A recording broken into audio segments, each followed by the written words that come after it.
नमस्कार दोस्तों। आज एक बार फिर से आपको बिहार नीति चैनल पर स्वागत है आपका। दोस्तों, आज के इस वीडियो में हम बात करेंगे कि बिहार में एक रोज़गार का नया फार्मूला चला है। ये फार्मूला क्या है कि अगर कोई बेरोज़गार पड़ा हो तो उसको वर्तमान परिप्रेक्ष्य में, वर्तमान राजनीति में रोज़गार पे लगा दिया जाए। कैसे लगा दिया जाए, इस पे आज हम बात करेंगे। दरअसल दोस्तों, आज के इस सेशन में हम बात करेंगे बिहार के पूर्व उप मुख्यमंत्री, वर्तमान राज्यसभा सांसद सुशील कुमार मोदी का। दोस्तों, अगर इनकी बात करें तो इनके साथ बीजेपी अब बहुत बड़ा खेल खेल रही है और उस खेल के कारण इनको काफ़ी कुछ बातें हैं जो समझ में नहीं आ रही है और काफ़ी बातें हैं जो ये फ्रंट लाइन में बिहार बीजेपी में आने के लिए कर रहे हैं। इनका अभी पहला मोटिव यही है कि इनको बिहार प्रदेश अध्यक्ष का पद भारतीय जनता पार्टी का मिले और ये उसको लीड करें, क्योंकि इनका भी तो एक, आप भी जानते हैं कि हमेशा से महत्वाकांक्षा एक रहा है मुख्यमंत्री बनने का। इनको कहीं ना कहीं अब एक आस दिखने लगा है। हालांकि बीजेपी इनको कभी नहीं बनाएगी, क्योंकि ये न बीजेपी के जातीय समीकरण में फिट बैठते हैं और न ही बीजेपी के बाकी जो भी समीकरण हैं, बाकी जो भी क्वालिफिकेशन होती है उसमें नहीं बैठते हैं। बीजेपी के क्वालिफिकेशन में अगर कोई सूट बैठती है तो वो रेणु देवी हैं, जिनको बोलने तक नहीं आता है, और उनके समीकरण में अगर कोई फिट बैठती है तो तारकिशोर प्रसाद यादव फिट बैठते हैं, जो कि नीतीश कुमार के स्पाई का काम कर रहे थे। और ये सुशील मोदी नीतीश कुमार के पक्के और सच्चे मित्र थे। यही कारण है कि इनको बाहर का रास्ता दिखा गया, क्योंकि ये नीतीश कुमार के कभी बुरा नहीं चाहते थे। अभी चूँकि बीजेपी से अलग चले गए नीतीश कुमार, तो अभी ये नीतीश कुमार पे निशाना साधा है, लेकिन कभी से और ना ही दिल से ये कभी नीतीश कुमार का बुरा चाहे। ये सभी मानती है, बिहार की जनता भी मानती है और खुद ये भी जानते हैं, साथ ही नीतीश कुमार भी जानते हैं। लेकिन फिलहाल जो बातें चल रही है उसमें ये एक बात ये आ रही है कि सुशील मोदी सिर्फ और सिर्फ एक अलग टाइप की राजनीति कर रहे हैं। और उस राजनीति में क्या है दोस्तों कि ये बीजेपी की आइडियोलॉजी को भी भूल रहे हैं। वो किस प्रकार से कि बीजेपी धर्म की राजनीति करते हैं, ये सभी जानते हैं, लेकिन बीजेपी कास्ट की भी अब राजनीति करने लगे तो वो सुशील मोदी के लिए घातक है, क्योंकि सुशील मोदी ही अब उस लेवल पर गए हैं। अब हम बात करते हैं कि क्यों।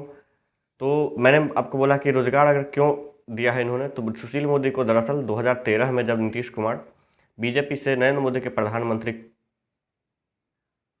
नेतृत्व और प्रधानमंत्री उम्मीदवार के रूप में आने के बाद नीतीश कुमार बीजेपी से अलग हुए थे, तो ये बिहार में विपक्ष का चेहरा बने थे। उसके बाद क्या हुआ दोस्तों, 13 से 17 तक ये विपक्ष में रहे, और 13-17 तक जब विपक्ष में रहे तो 17 में दोबारा नीतीश कुमार के बीजेपी के साथ आने के बाद इनको उप मुख्यमंत्री पद का, जो पहले से नीतीश और सुशील मोदी की जोड़ी चल रही थी, उसी जोड़ी को कंटिन्यू किया गया।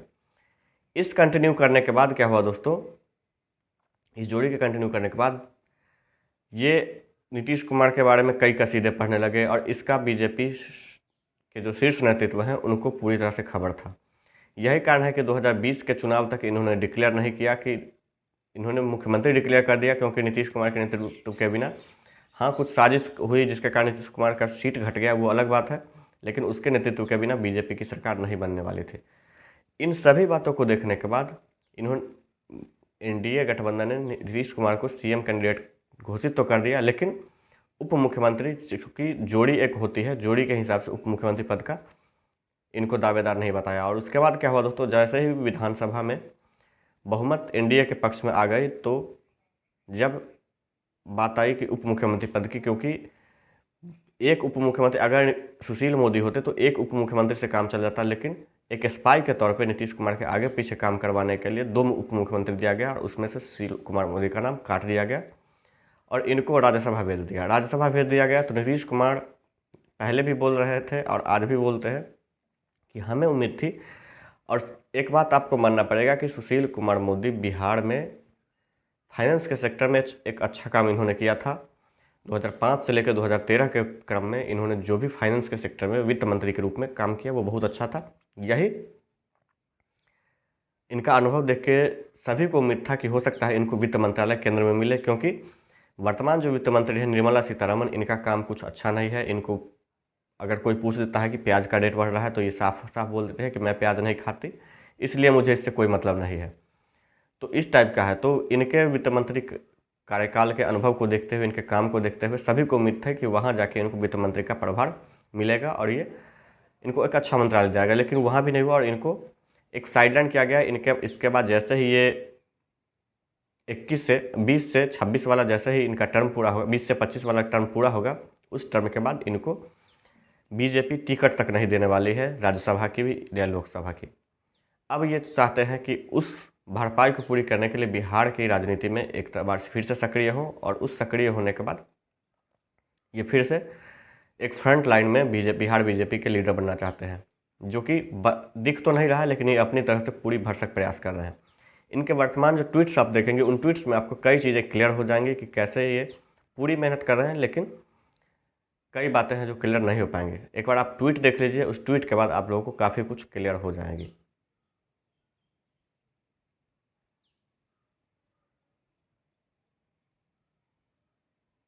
और कुछ और ट्वीट्स इसमें देख लीजिए, ये रहे। अब इसमें क्या है दोस्तों कि अभी सिर्फ और सिर्फ हर रोज़ इनका काम है पत्रकारों को बुलाना, उनको इंटरव्यू देना, और इंटरव्यू का कटआउट जो है वो आपके वेब ट्विटर पे ट्वीट करना। इसके अलावा अगर देखें तो यहाँ देखिए दोस्तों, यहाँ क्या क्या गया है। उन्होंने कहा कि उसी की प्रेस रिलीज करने से उन्होंने कहा कि सरकार बताए किस विभाग में कितनी रिक्तियाँ हैं, मतलब खुद के प्रेस रिलीज को खुद को ही ट्वीट करवाना। ये देखिए क्या है करना, मतलब उस जो प्रेस रिलीज में इन्होंने नहीं लिखा अखबार वालों ने, उनको अब ये क्या कर रहे हैं कि उन्होंने कहा कि सरकार बताए किस विभाग में कितनी रिक्तियां हैं और कितने पद सृजित किए गए हैं। मतलब 4 दिन के सरकार से जवाब मांगा जा रहा है। इसमें देखिए, श्री सुशील मोदी ने कहा कि तेजस्वी, मतलब खुद से खुद के नाम पे श्री सुशील मोदी पाओ, 4.5 लाख पदों पर भर्ती और 5.5 लाख नए पद सृजित किए गए, नौकरी देने का वादा किया था। अब देखिए अब सत्ता मिलने पर वे नौकरी की जगह रोजगार की बात कर रहे हैं, लोगों को धोखा दे रहे हैं। 19 लाख रोजगार को इनको पता नहीं, हालांकि 19 लाख रोजगार का घोषणा इन्होंने ही किया था। बाद में अगर बात करें तो इनके मंत्रीगण हैं वो पूरा नहीं किया। अब देखिए, 20 लाख नौकरी का वादा करने वाले शिक्षक भर्ती के मामले पर कराया बड़बड़ पिटाई, सुशील मोदी 7वें चरण, मतलब खुद के एक प्रेस रिलीज जारी कर रहे हैं। देखिए खुद से खुद का, इसमें देखिए 7वें चरण की भर्तियां विलंब के नीतीश कुमार सीधे जिम्मेदार। अच्छा, कैबिनेट के 3 बैठकों के बाद भी किसी को नहीं मिली नौकरी, 3 दिन में नौकरी चाहिए। चलिए ठीक है, लगभग 17 साल इन्होंने राज किया, उसमें कुछ नहीं था, उसे निलंबित किया जाना चाहिए। अब देखिए ये शिक्षा मंत्री के बारे में दोस्तों। आगे देखिए दोस्तों, नौकरी देने का वादा किया, युवाओं से वोट लिए थे, मतलब एक ही दिन में इतने ट्वीट। लेकिन महागठबंधन सरकार में 3 कैबिनेट बैठकों के बाद भी किसी को नौकरी नहीं मिली। सुशील मोदी ने पूछा, राजद अपने घोषणा पत्र में समान काम समान वेतन का जो वादा किया था उसे लागू कर दिया, ये आपने क्यों नहीं किया था श्रीमान। अब देखिए दोस्तों, ये अमित मालवीय का ट्वीट है। कल मुख्यमंत्री, और उनको इन्होंने रिट्वीट किया, जो कि ये फर्जी है ट्वीट भी। देखिए, कल मुख्यमंत्री नीतीश कुमार के गृह जिला नालंदा में एक दलित महिला के साथ, सॉरी ये तो सही है दोस्तों, लेकिन अमित मालवीय का एक ट्वीट मैं अभी आपको दिखाऊंगा, आगे दिखाऊंगा दोस्तों, अभी नहीं।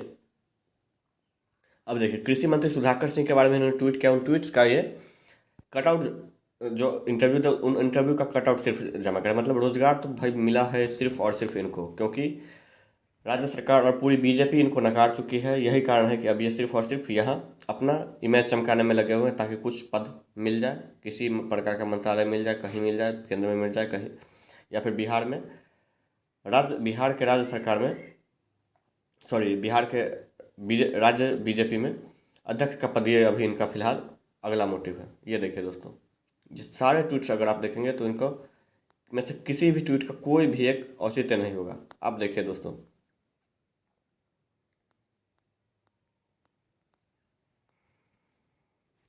इन सभी के बाद कुछ ट्वीट्स मैं आपको और दिखाता हूँ। अगर इस ट्वीट की बात करें दोस्तों, तो इस ट्वीट में आप देखेंगे कि बिहार केंद्र सरकार जो भारतीय जनता पार्टी है उसके बारे में अगर कहा जाए तो उनका एक ही नारा रहता है कि जातिगत राजनीति नहीं होनी चाहिए। ठीक है, जातिगत राजनीति अलग बात है दोस्तों, लेकिन यहाँ आप देखिए, जातिगत नहीं, वो भाजपा धर्म की राजनीति करती है, लेकिन यहाँ आप देखिए कि यहाँ क्या मांग किया जा रहा है। यहाँ देखिए, इनको चाहिए कायस्थ, चाहिए कानू, तेली, कायस्थ, कलवाड़, कानेबुंद ब्राह्मण, मैथिल ब्राह्मण, मतलब राजपूत, ये सभी मंत्री चाहिए। मतलब जो योग्य हैं, जिनके पास डिग्रियां हैं, वो नहीं, इनको जातिगत राज चाहिए। इनको ये चाहिए अति पिछड़ा समाज से रेणु देवी। कहने का मतलब आप समझ सकते हैं कि इनको एक मूक दर्शक भले ही क्यों ना हो, रेणु देवी के जैसे जिनको बोलने तक का तमीज नहीं है, वो क्यों ना हो, उनको सिर्फ और सिर्फ हर का। तो दोस्तों, इन ट्वीट्स को देखने के बाद आपको कई चीज़ें क्लियर हो गई होंगी कि किस तरह से बिहार में राजनीति का अस्त्र घटाया जा रहा है। बाकी अगर बात करें रोजगार के बारे में, तो रोजगार पे सवाल उठाना चाहिए भी, लेकिन फिलहाल अगर मैं बात करूं तो जो राजनैतिक रूप से बेरोजगार थे उनमें सिर्फ सुशील कुमार मोदी और रविशंकर प्रसाद को जॉब मिल चुका है। बाकी जो भी खबरें होंगी, बाकी जो भी बातें होंगी, आपको मैं जरूर बताऊंगा। इसके अलावा अगर बात करें तो 10 लाख नौकरी के ऊपर, इसके बारे में भी मैं बहुत जल्द एक वीडियो लाने वाला हूं। तो आप लोग चैनल को ज़्यादा से ज़्यादा सब्सक्राइब करें और ज़्यादा से ज़्यादा लोगों को शेयर करें। बाकी राजनीतिक रूप से इसी तरह मैं सभी राजनेताओं की और सभी लोगों के बारे में मैं बातें करते रहूँगा। धन्यवाद।